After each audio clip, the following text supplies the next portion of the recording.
The problem of evil is one of the biggest barriers when it comes to people putting their faith in an all-loving God. And it's a heavy topic. I think it scares people off because often the theology behind it is misunderstood. People ask, fairly enough, if God is all-loving, then why does he allow such terrible things to happen? But first we have to recognize that God is not the source of evil. Evil isn't a thing that he created. It's the corruption of something good, which he already created. When humans misuse their free will, in order to be selfish or hurt others, this is not God directly causing that particular evil, but instead it's the consequence of actual, genuine freedom, the gift of freedom. For example, for love to be real, it must be free.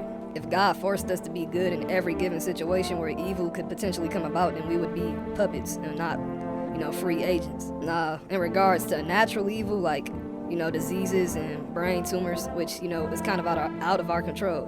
People ask, why doesn't God just perform a miracle every time someone is in pain or every time a disease could potentially come about? But we have to remember that God has established a universe governed by consistent natural laws, right?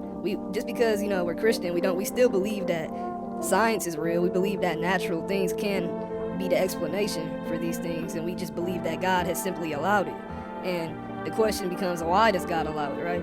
And the reason as to why God allows these things, he respects maintaining a universe where our choices actually matter.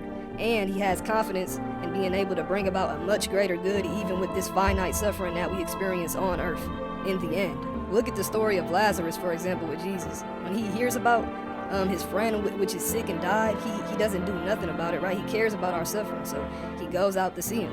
And he sees his friends and family mourning, and when he arrived and saw these individuals mourning over Lazarus, he wept. He wept with them. He felt their pain in his human nature. He didn't stay detached. He entered into the human experience of suffering. That's the whole thing about Christianity, Then he acted. By raising Lazarus from the dead, he showed that even when things seemed hopeless and pain was just so strong to the point where it's like God couldn't exist if he was really here. Death and evil did not have the final word. Jesus did. And that's what's very important. We have to remember we are in the middle of a tribulation that in the end is going to be very beautiful once it's all brought about and suffering is wiped clean. So in conclusion, God is not a cruel spectator, right?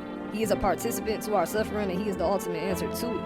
It's not that he doesn't care, it's that he's working towards an ultimate restoration of, all the pain that we see right now. So God bless you. I hope that made sense.